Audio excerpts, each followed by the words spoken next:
এই শিক্ষা দিয়ে গেলেন নবী। বাপ মার সাথে দুনিয়াতে শুধু খেদমতই নয়, বাপ মার সাথে আরো কত কিছু করতে হবে। আসুন সামনে বাড়ি। বাপ মার সাথে যদি বেঈমানি হয়, নাফরমানি হয়, সব শেষ, বরবাদ হয়ে যাবে। দয়ার নবী, মায়ের নবী, অনেক লম্বা ঘটনা, শুধু এই জায়গার মধ্যে ওয়াজ করলে 2 ঘন্টার ব্যাপার। দয়ার নবী, মায়ের নবী এখানে কান্নাকাটির পর মা আমেনা টাইনা উঠাইয়া কিছুদিন বেড়াইয়া মদিনার থেকে আবার রওনা হলেন, মক্কা যাবেন। আবওয়া নামক স্থান, মক্কা কাছাকাছি যাইয়া মা আমেনা বলেন, উম্মে আইমান রে, আমার শরীর ভালো না, আমি তো হাঁটতে পারতেছি না, আমার শরীরের মধ্যে জ্বর আইসা গেছে, তাবু টানাও। তাবু টানাইলে দয়ার নবী, মায়ের নবী মায়ের পাশে বসা। মা একটু পরে পরে সন্তানের দিকে তাকায়। আমার নবী জিগায়, মা গো, বারবার কেন আমার দিকে তাকাইয়া থাকো? আমেনা বলেন, বাবা গো, আমার মন বলে গো আমি বাঁচবো না। আমার নবী আঞ্জায়া গলায় ধরেছে, মা, বাবার ব্যথা কলিজা মানে না, তুমি যদি না বাঁচো, দুনিয়ার থেকে বিদায় হয়ে যাও, আমি কার গলায় ধরে ঘুমাইব? না না, তোমাকে মরতে দিব না। আমেনা কান্দে, বাবা গো, না, আমি বাঁচতে পারবো না, মন বলে আমি বাঁচবো না, মাথায় পানি দাও। একটু পানি যখন মাথায় দিলেন আমেনা বলেন, উম্মে আইমান রে, এই পানিগুলো আর খরচ করিস না রে উম্মে আইমান। আমার বাবার যদি পানির প্রয়োজন হয়, পানি কোত্থেকে পাবি? আমার পানি দরকার নাই, আমার বাবা কই, আমার বুকে উঠাইয়া দে। আমার নবী মায়ের বুকে গলায় আঞ্জায়া ধরে। আমার নবীর মা আমেনা 2টা চুমু দিয়া বিদায় হইয়া যা। আমার নবী বারবার ডাকে, মা, মা গো, আর মা জবাব দেয় না। 2 গালে চুমাইয়া চুমাইয়া আমার নবী কান্দে, মা, মা কইয়া, মা জবাব দেয় না। মরুভূমির বালু কত করে গো, মাকে জীবনের বিদায় করে দিয়ে আমার নবী কান্দে। আমার আল্লাহ বলেন, বন্ধু গো, মাকে কবরের ভিতরে রেখে মার কবরের পাশে দাঁড়াইয়া কান্দো, বারবার কবরের দিকে ফিরে ফিরে চাও। এইভাবে তোমার উম্মতেরা যদি মায়ের কবরে যাইয়া কান্দে, রে বন্ধু, কথা দিলাম, তোমার চোখের পানির সাথে ওই চোখের পানি মিলাইয়া আমি সন্তানের কান্ধার কারণে মায়ের কবরের আযাব চিরদিনের জন্য বন্ধ করে দিব। আমার নবী এই শিক্ষাটুকু আমাদের কাছে তুলে দিয়ে গেলেন, শিক্ষা দিয়ে গেলেন। আমরা মা বাবা দুনিয়া থেকে বিদায় হলে এইভাবে মায়ের কবরে যাব, বাবার কবরে যাব। আল্লাহ বলেন, মায়ের কবরে, বাবার কবরে চুপচাপ বসে থাকো না, এই দোয়াটা তোমরা কইরো। কি দোয়া? আল্লাহ নিজে শিখাইলেন, রব্বির হামহুমা কামা রাব্বায়ানি। বলুন, রাসূল যেই বাবা মা বাবার জন্য এইভাবে অবস্থান দেখাই দিয়ে গেলেন, এই মা বাবার সাথে কি আমাদের সম্পর্ক ঠিক আছে? এখন কয়জনের আছে? আমাদের এলাকায় তো মাশাআল্লাহ বিয়া শাদী করাইলে মা কি জিনিস পোলাই চিনে না, আর বাবা তো দেখতেই পারে না। এটা বাস্তব ঘটনা। অথচ রাসূল বলছে, মায়ের পায়ের নিচে কি জানি, আর একটু জোরে কর না, কার পায়ের নিচে? কোন মা? মা তো কয়েক কিসিমের আছে। যেই মা পেটে রাখছিল, যেই মা আপনাকে আমাকে প্রসব করতে যাইয়া 3 দিনের ব্যথায় জিহ্বা কামড়িয়া কুচি কুচি করেছে, কারো কাছে কয় নাই, অসহ্য হয়ে ব্যথায় দাঁতি লেগে গেছে, জ্ঞান হারা, তখন শাশুড়ি দেখেছে আমার বৌমা এই অবস্থায়, নিশ্চয়ই ডাক্তার খবর দাও তো, বাচ্চা বুঝি হবে। আয়েশা দেখে বাচ্চা ভূমিষ্ঠ হয়ে গেছে, মা জিহ্বা বাহির করে দিয়ে 3 ঘন্টা পর্যন্ত বেহুশ। আমার নবী বলেন, উম্মতেরা রে, মার পায়ের নিচে তোমার জান্নাত। মসজিদের নিচে নয়, মাদ্রাসার নিচে নয়, মক্কার নিচে নয়, মদিনার নিচে নাই রে, জান্নাত হইল তোমার মার পায়ের নিচে। বলুন, কার পায়ের নিচে? কোন মা? দেখেন, ছোটকালে 51 ভুক্ত সংসার তো, চাচা আছে, দাদি আছে, দাদা আছে। আপনারা, আমরা যখন মায়ের প্রথম সন্তান দুনিয়াতে আসছে, মা দেখবেন বাচ্চাটারে কোলে নিয়ে খাইতে বসছে, চাচি আম্মা খাইতে বসছে, ফুপু আম্মা বসছে, দাদি বসছে, খালাম্মা ছিল বেড়াইতে, খালাম্মাও খাইতে বসছে। হঠাৎ করে আমরা মায়ের কোলে মাত্র আদি 6 ডাক পায়খানা করে দিছি। করেন নাই মায়ের কোলে পায়খানা? আদি 6 ডাক। তখন তো 50 গ্রাম ছিল না, আদি 6 ডাক পায়খানা। একটু গন্ধ লাগছে, ফুফু আম্মা কয় হহু পায়খানার গন্ধ, খাওয়া যাবে না। চাচি আম্মা কয় হহু সর্বনাশ। খালাম্মা কয় হাই হাই কেন আইছিলাম। দাদি তো হু হু হু হু করে করতে বেরিয়ে গেছে। সবাই নাকে কাপড় দিল, কিন্তু একটা মহিলা পায়খানাটারে কাপড় দিয়ে প্যাকেট করছে। প্যাকেট ফিরে পাশে রাইখা বাবারে বুকে চাপাইয়া ভাত খাইতেছে, একবারও নাকে কাপড় দেয় না। বলুন তো এই মহিলাটাকে? এই মায়ের পায়ের নিচে জান্নাত। আরে মা বাবার কথা মতো যে জন চলে না, কন্যা মা বাবার কথা মতো যে জন চলে না, আল্লাহ নবীজির দয়া তারা পাবি না। হায়রে আল্লাহ নবীজির দয়া। মা বাবাকে দুঃখ দিলে নামাজ রোজা যাইবি বলে, মা বাবাকে দুঃখ দিলে নামাজ রোজা যাইবি বলে, মার কলে যায় আঘাত দিলে খুদা সহে না, মার কলে যায় আঘাত দিলে খুদা সহে না, আল্লাহ নবীজির দয়া তারা পাবি না। হায়রে আল্লাহ নবীজির দয়া। মা বাবা অতি আপন, মা বাবার কর যতন, মা বাবা অতি আপন, মা বাবার কর যতন, তিন কথার শান্তি পায়া বইলা যায় না, তিন কথার শান্তি পায়া বইলা যায় না, আল্লাহ নবীজির দয়া তারা পাবি না। হায়রে আল্লাহ নবীজির দয়া। সব বরবাদ। নামাজ রোজা হজ যাকাত টুপি দাড়ি পাঞ্জাবি, মুফতি মুহাদ্দিস মুফাসসির বক্তা সাহেব মাওলানা সাহেব হাজী সাহেব গাজী সাহেব মক্কা মদিনার ইমাম সাহেব যদি হও, এইবার কলিজায় যদি আঘাত দাও, আল্লাহর কসম জান্নাতে যাওয়া হবে না। আমার নবী বলেছে জান্নাত কোথায় বলুন? কার পায়ের নিচে? আরো জোরে হাই হাই। মা মা কত মজার ডাক, একটা অক্ষরের নাম মা, এক অক্ষরে এত মজার নাম আর পৃথিবীতে নাই। এখানে বুঝার ব্যাপার মার পায়ের নিচে কেন জান্নাত, এই জিনিসটা বুঝার ব্যাপার। আরেকটা বুঝার ব্যাপার হলো কোন নবীর উসিলাই গো কুল কায়নাত, এক নবীর জন্য যদি এত কিছু করতে পারে কেমন নবী বুঝা দরকার। একটা অক্ষরের মা, এই মার নামের পায়ের নিচে, এই মায়ের পায়ের নিচে জান্নাত, এটা কেমন মা কেমন নাম এটা বুঝা দরকার। আমার আল্লাহ বলেন এই দুইটার মধ্যে আমি আল্লাহ আছি রে, আমারে খুঁজতে হবে না। এই দুইটা যদি পরিষ্কার করতে পারো আমি আল্লাহ তোমার পাশে পাশে থাকবো। কারণ এগুলি তো করেছি আমি, এর মধ্যে আমারে পাই না। হয় না শিশুর পিতা ঘুমিয়ে আছে সব শিশুদের অন্তরে, কবি তাই না? শিশুর পিতা ঘুমিয়ে আছে সব শিশুদের। একটা বাচ্চা শিশু, সেও তো পিতা। কি বলেন? পিতা না কেন? সে যার পিতা হবে ওই শিশুরা তো তার অন্তরে ঘুমিয়েছে। আমার এক চাচা আছে, খুব কৃষক আর কি, আমাদের দেখলেই রাহে কাহাবাই লাগি, চাচা ডাহে কাহাবাই, কাকা লাগি কাকা ডাকবো, আমার সাথে ভাইও ডাকে। আমার দেখলেই গো কাহাবাই কেমন আছো? কাহাবাই বেটা বেকুবের বেকুব। আমি কাকাও লাগি আবার ভাইও লাগি, এটা কোনটা?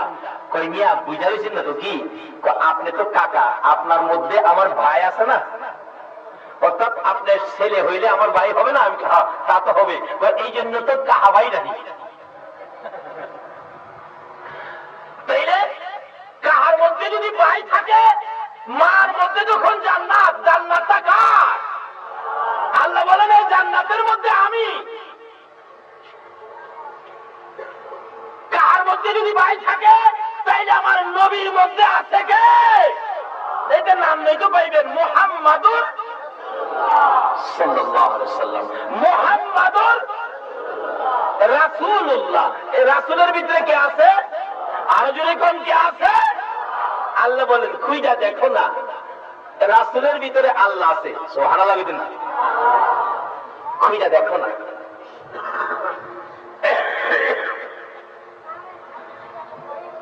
বলুন নবীজি বলছে কার পায়ের নিচে জান্নাত? নামাজ পড়েন, মার সাথে সম্পর্ক ভালো না, নামাজে কাজে আসবে? রোজা রাখছেন, হজ করতে গেছেন, এক হাজি সাহেবের জীবনীতে পাইলাম উনি 40 বার হজ করতে গেছে। 40 বার। কয়বার? চট্টগ্রামের মানুষ আপনার এরকম বড় লোক আছে না, বসে বসে হজ করে। 40 বার হজ করে আরাফাতের মাঠে খুব কান্নাকাটি করে। রাসূল বলেছেন, আরাফাতের মাঠে যার পাও রাখছে তার গুনাহ মাফ হইছে না, এমন যদি কেউ ধারণা করে সে সবচেয়ে বড় গুনাহগার। আরাফাতের জমিনে পাও দেওয়ার সাথে সাথে তার জীবনের গুনাহ মাফ হয়ে যায়। কিন্তু 40 বারের মাথায় খুশির কান্না কান্দে, আল্লাহ গো 40 বার আমি হজ করেছি। আমার আল্লাহ বলেন, তোমার হজ দেখেছি, কবুল করি নাই। হ্যাঁ, 40 বার হজ করলাম, দেখছেন কবুল করেন নাই। দাহে কেন কবুল করেন নাই? কারণ জানতে চাই। আমার আল্লাহ বলেন, বান্দারে একদিন তোর মার সাধারণ একটা ব্যাপার, সাধারণ একটা জিনিস লইয়া মার সাথে কথা কাটাকাটি করে একটা লাঠি মাইরা ঘরের বাইরে ফালাইয়া দিস। তোর মা গলা কাটা মুরগির মতো লাফাইয়া লাফাইয়া কলিজাটা ফাইটা গেছিল। আমার কাছে বিচার জানাইয়া তোর মা দুনিয়া থেকে বিদায় হয়েছে। হাজি 40 বার কেন? 40,000 বার যদি হজ করে একটা হজও আমি আল্লাহ কবুল করব। আবার রাসূল বলছে, উম্মতেরা রে, তোমার মা বাবার চেহারার দিকে তাকাও। একবার যদি মার দিকে বাবার দিকে যদি মায়ার নজরে একবার তাকাইতে পারো এই উম্মতেরা, একটা কবুল 7টা উমরা হজের সওয়াব দেওয়া হবে। মক্কার হজ মদিনার হজ কবুল হইতে পারে, নাও হতে পারে। আমার নবী বলেছেন, মায়ের চেহারার দিকে তাকাবে, বাবার চেহারার দিকে তাকাও। মায়ের নজরে তাকাইয়া যদি বাবা কইয়া ডাক মারো, বাবা যদি খুশি হইয়া যায়। মারে যদি মা কইয়া ডাক মারো, মা যদি খুশি হইয়া যায়। রে বাবা যুবকের দল, আমার নবী বলেছে, মায়ের দিকে মায়ের নজরে তাকাইয়া মা কইয়া ডাক মারছো, মা যদি খুশি হয়ে যায়। আমার রাসূল বলছে, একটা কবুল 7টা উমরা হজের সওয়াব পায়া গেছো। এক সাহাবী বলেন, ইয়া রাসূলুল্লাহ, আমি যদি বারে বারে তাকাই, বারে বারে ডাক দেই। রাসূল বলছেন, একদিনের মধ্যে যদি 100 বার মা কইয়া ডাক দিয়া মারে খুশি করো, মার চেহারার দিকে নজরে তাকাইয়া মায়ের নজরে 100টা কবুল হজের সওয়াব তুমি পায়া যাইবা।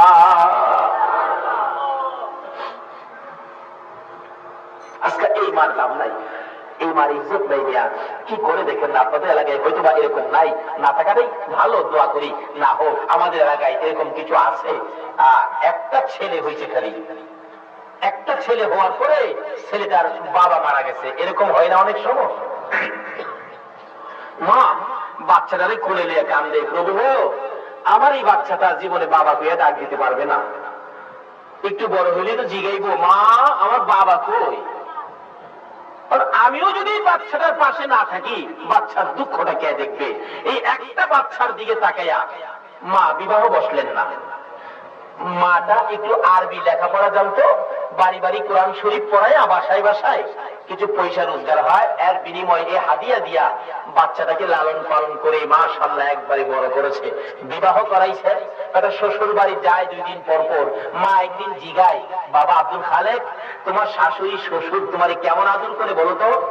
ছেলেটা বলে, আম্মু আমার শ্বশুর শাশুড়ি খুব আদর করে।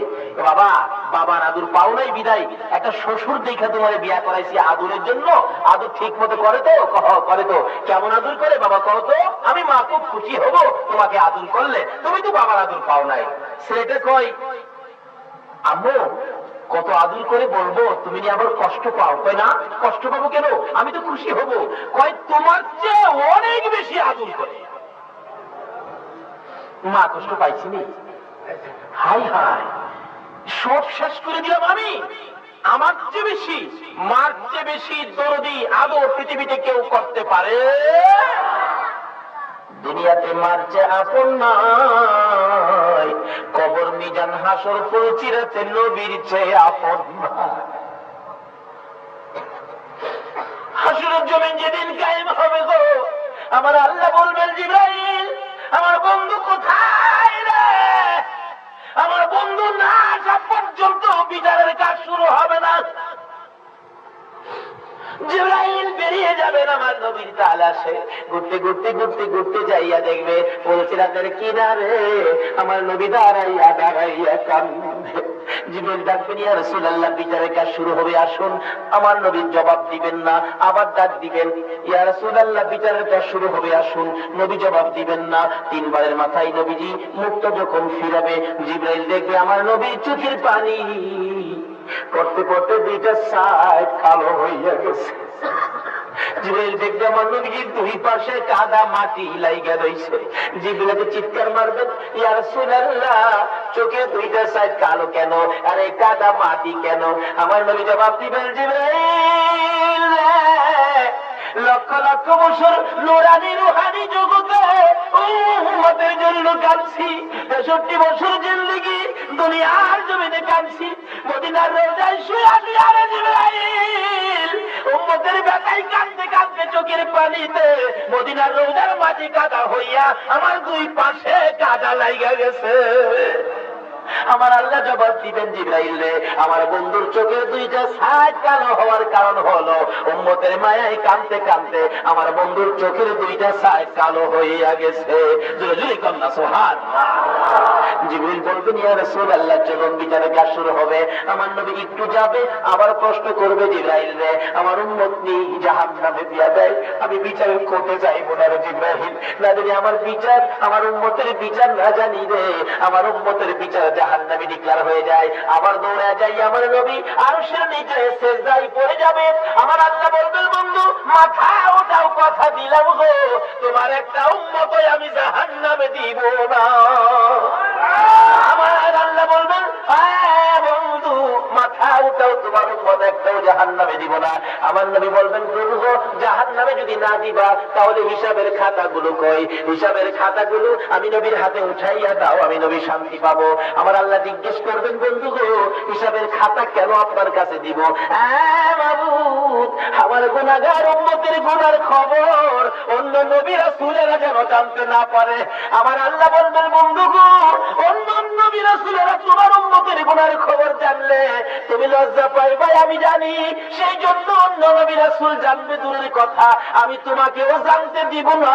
তোমার উম্মতের গুনাহ আমি আল্লাহ মাফ করে দিব।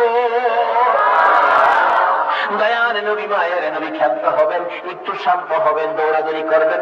আমার উম্মত গুলো কই? উম্মত গুলো একসাথে জমায়েত করবেন। আমার আল্লাহ বিচারের কাজ শেষ করে বলবেন, বন্ধু গো এবার আপনার উম্মতের বিচার শুরু হবে। আমার নবী দুইটা চোখের পানি ছেড়ে দিবেন,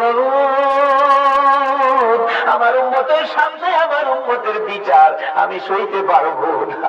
তুমি কি বিচার করবো গো? আমি নবীর সামনে দাঁড়াইলাম, বিচার করবো। আমার আল্লাহ বলবেন, বন্ধু আসো তোমার উম্মতের বিচার করব। বিচারের কোঠে যাইয়া কাছাকাছি হলে আপনারা দিন ডেকে ডেকে বলবেন, ইয়া রাসূলুল্লাহ উপায় নাই, বিচারের জন্য আইসা পড়ছে। আমার আল্লাহ বলবেন, না বন্ধু কান্নাকাটি করবেন না, আপনার উম্মতের বিচার আমি সহজ করে দিব। কি সহজ করবেন? আপনার উম্মতেরা নামাজ পড়েছে রোজা রেখেছে না খাইয়া তাইলে এখন আপনার উম্মতের না খাইয়া যখন রোজা রাখছে, এখন আপনার উম্মতের খানার টেবিলে আগে বসাইয়া দেন। আপনারা খানার টেবিলে বসবেন, একটু খাবেন, আবার টেনশন করবেন না জানি কি বিচার হয়। আমার নবী বলবেন, খারে আমি রাসূল থাকতে জাহান্নামে নিতে দিব না। আমার আল্লাহ বলবেন, বন্ধু কিসের কান্দা কান্দ? আমার উম্মতেরা খায় না বিচারের হয়ে। আমার আল্লাহ বলবেন, বন্ধু তোমার উম্মতের বিচার আমি খানার মধ্যে শেষ করে দিলাম। সেই নবীর উম্মত হইয়া আজকে রাত্র কাটাইয়া দিলাম। কত পুরস্কার আমাদের জন্য বাজেট মনাজাতের মধ্যে টের পাবেন। আসুন শেষ পর্যায়ে চলে গেলাম। মা দুঃখিনী বড় কষ্ট পাইয়া চোখের পানি ছেড়ে দিয়ে বললেন, বাবা গো এ কি বললি? আমার চেয়ে বেশি আদর কি তোরে কেউ করে? হ্যাঁ আমার শাশুড়ি করে, আমার শ্বশুর তো করে। আচ্ছা যাও, শ্বশুর বাড়িতে গেলে দুইজনে মিলে পরামর্শ দিলেন, জামাই বাবু শোনো, তোমার আম্মু কি করে? কয় কোরআন শরীফ পড়াই, বাড়ি বাড়ি হাদিয়া পাই, কত টাকা আমার খরচ চালাই। দুজনে পরামর্শ দিলেন, তোমার আম্মু তো বাড়ি বাড়ি ভিক্ষা করে নিয়া শ্বশুর বাড়ি যাইয়া আইসা এটা কো তোমার আম্মা তো ভিক্ষা করে, আর বাড়ির থেকে যাইতে দিও না, তোমার কলঙ্ক হবে, তাই নাকি? বাড়িতে যায় কয় মা তুমি নাকি বাড়ি বাড়ি ভিক্ষা করো। কে বলছে? শ্বশুর শাশুড়ি বলছে, আরে বাবা আমি তো কোরআন শরীফ পড়াই, সব উত্তম কাজ। কই না তুমি নাকি বাড়ি বাড়ি ভিক্ষা করো, আজ থেকে নিষেধ দিলাম, বাড়ির থেকে বাহির হইতে পারবো না, যদি বাহির হও তোমার ঠ্যাংগুলি ভেঙে দিবি। এই বাঙালি আছে না বাংলাদেশ?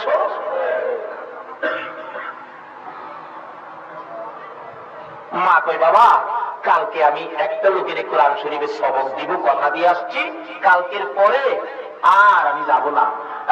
নামাজি যত নামাজ তুমি পড়ো না কেন, এই মার সাথে যদি সোজা পরিমাণ বেশ কম কোনো ব্যবহার হয়ে যায় তোমার সকল নামাজ বরবাদ। আচ্ছা কালকে যেতে পারবো না বাবা, কালকে গিয়ে আর যাব না, কোরআন শরীফের সবক দিব তো। না যাওয়া নিষেধ, কিন্তু মা নিষেধ মানলেন না, কথা দিয়ে আসছে তো। কালকে যে কোরআন শরীফের সবক দিলেন, দুপুরে কিছু খানা খাইলেন, নতুন একটা কাপড় পরে মা খুশিতে বাড়িতে ঢুকতেছে। যুবক ছেলেটা খবর পাইছে, মা গেল একটা লাঠি নিয়া, একটা গজারি ঢাল মজবুত একটা লাঠি নিয়া উঠানের কিনারে দাঁড়িয়ে রয়েছে। মা যে খুশি মনে উঠানে বাড়ির ভিতরে ঢুকছে, এত জোরে গজারি দিয়ে আঘাত করেছে, কোমরের হাড্ডি ঠাস করে ভেঙে গেছে। দক্ষিণী মা ডান দিক তাকাই বাম দিক তাকাই, কেউ নি দেখছে, ছেলে মারছে, মা কারো কাছে বলবে না। হঠাৎ করে দেখে দুইটা মহিলা দৌড়ায় আসতেছে, এ কি করলো গো, এ মায়ের গায়ে কিভাবে আঘাত করলো, যে মা এত কষ্ট করেছে আমরা দেখেছি। কাছাকাছি আসলে মা দুইটা চোখের পানি ছেড়ে দিছে। মহিলারা রে, আমার হাতটি ভেঙে গেছে রে, আমার জীবনের স্বাদ মিটা গেছে রে, আমি হাঁটতে পারি না, বসতেও পারি না রে, দাঁড়াইয়া থাকতে পারি না, আমার বিছানায় শুয়াইয়া দে। দুইটা মহিলা ধরে ধরে বিছানায় শোয়াইয়া দিল, ব্যথায় অস্থির চিল্লাইতেছে, একটা ট্যাবলেট পর্যন্ত কিনে দিল না। রাত্র 12টা বাজে গেছে, মা কান্দে, ও আদরের সন্তান, আঘাত করেছো দুঃখ নাই, একটা ট্যাবলেট পর্যন্ত কিনে দিলে না, তাও দুঃখ নাই।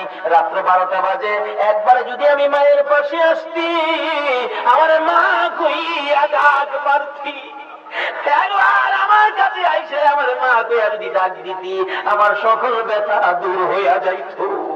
আসলো না, ডাক দিল না। একদিন, 2 দিন, 3 দিন পার হয়ে যায়, 2 বছর, 3 বছর, 4 বছর পার হইয়া 7টা বছর পার হয়ে গেল গো, একদিনও মার কাছে আসে না। যে জায়গায় আঘাত করেছিল, চিকিৎসার অভাবে ওই জায়গাটা পচে গেছে, হাড্ডি পয়সা, গোশত পয়সা, দুর্গন্ধ শুরু হয়ে গেছে, বড় বড় কিরা পোকা পড়ে গেছে। মা মাঝে মাঝে ব্যথায় অস্থির হইয়া কান্দে। পাড়া প্রতিবেশীরা রে, আমার বাবা কই, আমার বাবারে বলো না, আমার একটা জীবনের শেষ দেখা দিয়া আমার একটা মা বলে ডাক দিত, আমি মায়ের কলিজা ঠান্ডা করে দিত। বুঝাইলে কিন্তু কই বুঝ মানে না। অবশেষে এলাকার চেয়ারম্যান সাহেবকে খবর দিয়ে বললেন, চেয়ারম্যান সাহেব আমি মা, দুঃখিনী মা, একটা সন্তানের দিকে তাকাইয়া সব শেষ করে দিয়েছি। আপনারা তো জানেন, আমার পোলার একটু কইবেন, আমার একটা মা পেয়ে ডাক দিয়ে আমার কলিজাটা ঠান্ডা করে দিত, আমি বাঁচবো না, সমস্ত শরীর পচে গেছে, দুর্গন্ধে মানুষ ঘরের কাছে আসতে পারে। দরজার কিনারে বসে বসে মানুষ দেখে ডাকতো, মানুষ আসে না। আচ্ছা কি করব, আপনি কি বলবেন? চেয়ারম্যান সাহেব কয় ঠিক আছে। ডাইকা বলতেছেন, আব্দুল খালেক এদিকে আয়, তোর মারে বলে মা তুই ডাক দিস না, তোর মা খুব কষ্ট করছে তোর জন্য, আমি তোরে একদিনের সময় দিলাম, কালকের মধ্যে যদি মা তুই ডাক না দেস, তোর ইউনিয়ন কাউন্সিলে গাছের মধ্যে ঝুলাইয়া তোর চামড়া ছিলাম। খালেক কই, মা বুঝি বিচার দিচ্ছে আমার চামড়া ছিলাইবেন কালকে? আজকে রাত্রে তো আমি মারে রাখতাম না। জি মেজাজ গরম, বাড়িতে যাই না, রাত্রে 10টা বাজে, 11টা বাজে বাড়িতে যায় না, 12টা বাজে যায় না, 1টা বাজে বাড়ির দিকে রওনা হয়েছে। বলুন একটাই হোক আর 2টাই হোক, সন্তান বাড়িতে না আসা পর্যন্ত কে দরজা খোলা রাখে? আর যদি বলেন না কে? দক্ষিণী মা সন্তান তো কোনদিন মা বলে ডাক দেয় না, মার খোঁজ খবর নাই না, তারপরেও মা দাঁড়াইতে পারে না, দরজাটা খুইলা বৈশা রইছে। 1টা বাজে, কেন বাবা আসতেছে না? 1টা বাজে বাড়িতে আসার পর নিজের ঘরের দিকে যাবে, মা ডাক মারছে, বাবা আব্দুল খালেক রে আয়, আমি মার পাশে আয়, আমি মরে যাব, সবাই ঘুমিয়ে আছে, আমার একটা মা বলে ডাকবে, কেউ শুনবে না, শুধু আমি শুনবো, কেউ শুনবে না, আয় আমার একটা মা বলে ডাকবে, আমার কলিজা ঠান্ডা করে দিয়ে আমি মরে যাব। নিশ্চয় যুবক জবাব দেন, তুই কি এখনো মরস নাই? কবে মরবি? বিচার দিছস আমার মায়ের খাওয়াইতি? মা বলেন না, মায়ের খাওয়ানোর জন্য নয়, একটা মা ডাক শোনার জন্য আমার সকল ব্যথা দূর হয়ে যাবে, আয় আমার পাশে আয়। আসতেছে সন্তান মায়ের পাশে, মা ভাবতেছেন আমাকে বুঝি মা বলে ডাক দিবে। একটা দরজার পাট খোলা ছিল, মা 2টা দরজার পাট খুলে দিয়ে বড় আশা লইয়া গো একটু সামনে বাড়ছে, মা দাঁড়াইতে পারে না, পচা গুস্ত কোমর ওই দিক হাত দিয়ে পচে পোকা পড়ে গেছে। নিষ্ঠুর যুবক মার পাশে এসে মা 2টা হাত বাড়াইছে, আয় আমার পাশে আয়, কাছাকাছি আইসা রে, মা দরজার পাশে বসা ছিল, এত জোরে একটা লাথি মারছে, মা চিত হইয়া পড়ে গেছে, বেহুশ হয়ে যায়। তারপরও মাকে পায়ে ধরে শাসরাইয়া বাড়ির পাশে একটা নদী ছিল, কাদা পানির মধ্যে ফেলে দিয়েছে শীতের রাত্র। মা ডাকতেছে, মাবুদ গো আমি তো মরে যাব, আমার দুঃখ নাই, আমার বাবারে সহি সালামতে বাড়ি পৌঁছাইয়া দিও। ছেলে মাকে বলে যাই গো, মা ছেলেকে বলে না, এমন দরদি মাকে আর ব্যথা দিও না। বাড়িতে গিয়ে নিজের ঘরের দরজায় আওয়াজ দিছে, দিদি কই কে? আমি। দরজা খুলো।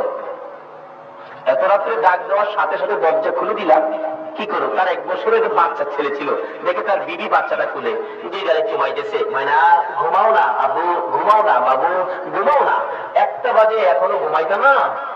যুবক তাকাইয়া দেখে 1টা বাজে তার বিবি 1 বছরের বাচ্চার গালে চুমাই। দিদি গো 1টা বাজে বাচ্চা কি ঘুমাইছে না? একবারও ঘুমায় না, খালি চায় থাকে, ঘুমায় না, কি যেন বলতে চায়। 1 বছর বয়স, বাবু ঘুমাও না। যুবক দেখতেছে 1 বছরের বাচ্চা 1টা পর্যন্ত মা কোলে লইয়া 2 গালে চুমাই। এবারে মনে মনে ধারণা করতেছেন, তাহলে আমার মন বলে রে, এই বয়সে বুঝি আমার মা 1টা বাজে আমারও 2 গালে চুমাইছে। 1টা বাজে সন্তান কোলে লইয়া 2 গালে চুমাও, মা কি এই করে? 2টা চোখের পানি ঝরঝর করে ছেড়ে দিছে। বিবি জিগাই, কান্দ কেন? ও বিবি কান্দি, আমি যে আমার এই মার লাথি মাইরা নদীর কিনারে ফালাইয়া দিয়েছি। বিবি একটা চিৎকার মারছে, স্বামী যাও গো, ঘর থেকে বেরিয়ে যাও, মা হইতে কত কষ্ট আমি জানি, তুমি জানো না। বাবা যেদিন দুনিয়াতে আসবি 3 দিন আগের থেকে ব্যথায় অস্থির, মাঝে মাঝে একটা চিল্লানি মারতাম, মাঝে মাঝে মন চাইছে গলায় দাও লাগাইয়া দিতাম, মাঝে মাঝে ব্যথায় অস্থির হইয়া কলিজা শুকাইয়া গেছে, জগের পর জগ পানি খাইছি। বাবা যেদিন দুনিয়ায় আসছে গো, একটা লাথি মারছে, জিহ্বা বাহির কইরা 3 ঘন্টা বেহুশ হয়েছি। হ্যাঁ স্বামী, মা হইতে কত কষ্ট আমি জানি, তুমি জানো না। মার গায়ে লাথি দিয়েছো, তোমার মতো স্বামী আমার দরকার নাই, ঘর থেকে বেরিয়ে যাও। এবার যুবকটা করতে বাহির হইয়া ডাক মারছে, মাবুদ গো তোমার নবী যে বলেছে মার পায়ের নিচে জান্নাত। এবার বুঝেছি এই মা 1টা বাজে যদি সন্তান করে লইয়া 2 গালে চুমাইতে পারে গো, এই মার পায়ের নিচে জান্নাত। এবার বুঝে ফেলেছি মা গো, 1টা নয় 2টা নয়, 1000 ডাক তোমাকে শোনাবো। মা মা কইয়া ডাকতে ডাকতে নদীর কিনারে যাইয়া ডাকতেছে, মা মা তুমি মরো না, মা তুমি মরো না, তোমাকে 1টা নয় 2টা নয়, 1000 ডাক তোমাকে শোনাবো। আজকে বুঝেছি কোন মার পায়ের নিচে নবী জান্নাতের খবর দিছে। মা তো জ্ঞান হারা, কথা পাই না, সুর পাই না, শব্দ পাই না, নাইবা দেখে মা জ্ঞান হারা। উঠাইয়া কাঁধে লইয়া বাড়িতে নিয়ে বিছানায় শোয়াইয়া মার পায়ে পড়ে কান্দে, মা মা গো মা, আজকে বুঝেছি তুমি কেমন মা, আজকে বুঝেছি তোমার পায়ের নিচে কেন যে জান্নাত নবী বলেছে। নবীর কথা মানবো মা, তোমার খেদমত করব। ভুল করেছি আর জীবনে ভুল করবো না গো মা। মা মাকে কাঁদতেছে, হঠাৎ দেখে মার দুইটা চোখের পানি বেরিয়ে গেছে। মার জ্ঞান বুঝি ফিরে আসছে। মা দুইটা চোখের পানি ছেড়ে কান্দে, ঠুট নাড়াইয়া ডাকতেছে, ছেলেটা মা গো, ও মা তুমি বেঁচে আছো। মা ডাকতেছে, বাবা রে কেমনে আমার মা কইয়া ডাক দিলি। মা তোমার পায়ে ধরি, যা অপরাধ করেছি তুমি ক্ষমা করে দাও।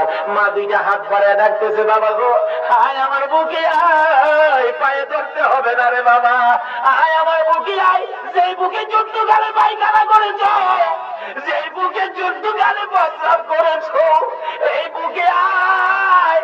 আমার মা কইয়া ডাক দে, আমি তোর দুইটা গালে দুইটা চুমা দিলে রে আমার মন বলে আমার মনের ব্যথা দূর হইয়া যাইব।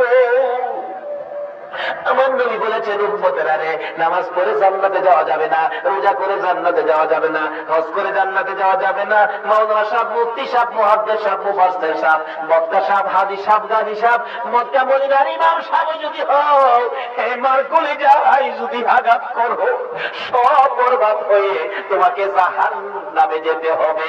জান্নাতে যদি যেতে চাও মার খেদমত করো, মাকে খুশি করো, বাবাকে খেদমত করো, বাবাকে খুশি করো। বাবা যা চাই তা কিনে দাও, নিজে যদি নাও খাও, আগে মা বাবার মুখে খানা দাও। মা বাবার মুখে খানা না দিয়া যারা খানা খাইয়ে মসজিদে গিয়েছো, নামাজ পড়তে পড়তে কবরে দাগ ফলাইছো, একটা সেজদাও তোমার আল্লাহর দরবারে কবুল হয় না। মার পায়ে নিচে জান্নাত, বলুন তো এই ওয়াজ কে করেছেন? আমার নবী। আর নবীর কথা মানার জন্য কোরআন শরীফে আমার আল্লাহ নির্দেশ করেছে, আমার ইতির রাসূল ফাকাদ আতাল্লাহ। আল্লাহ বলেছে তোমরা আমার নবীর কথা মানো। আর নবী বলেছে উম্মতেরা রে, তোমার মার পায়ের নিচে তোমার জান্নাত। বাবার সাথে ভালো ব্যবহার, মায়ের সাথে ভালো ব্যবহার করো, তাহলে আজকের ওয়াজ সার্থক হবে। ওয়াজ শুনে লাভ হবে না যদি এই জায়গাগুলো গন্ডগোল থাকে। আল্লাহ আমাদেরকে নবীর কথা মাইনা, আল্লাহর কথা মাইনা এই জিনিসগুলি আমল করে বৈশাখী তুফানের বই যেমন ঘরের পাড়া বদলাই, আজকের এই ওয়াজ থেকে আমাদের এই ঘরের বেজাইল্লা পাড়াগুলো যেন আজকাল থেকে আমরা বদলাইতে পারি। আল্লাহ আমাদেরকে সেই বুঝ দান করে দেখ। সকালে বলুন আমিন।